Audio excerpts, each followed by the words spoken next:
Tốc độ. Tốc độ.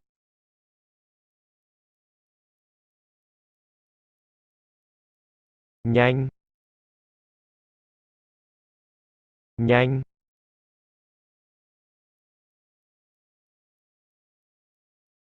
Vội vàng. Vội vàng.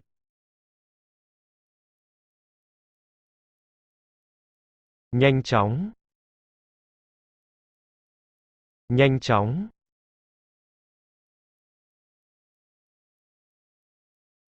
Sự vội vã.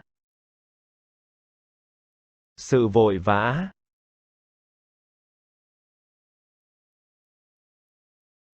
Gấp rút. Gấp rút.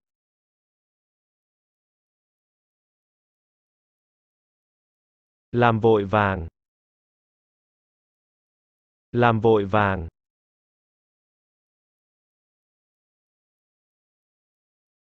Mau lẹ. Mau lẹ.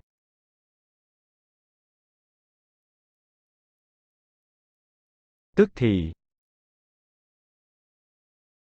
Tức thì.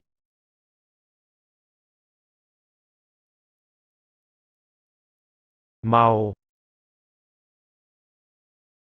Mau.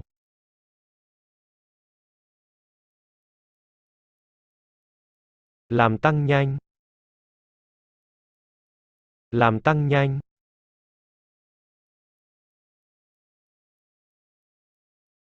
Chạy.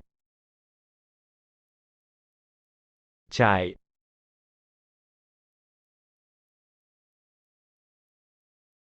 Chậm chạp.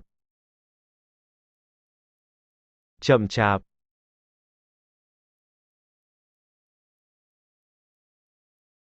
Chạy nhanh.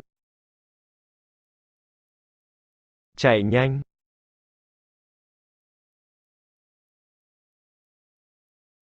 Đi bộ. Đi bộ.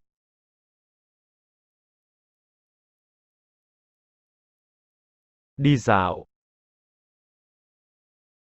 Đi dạo.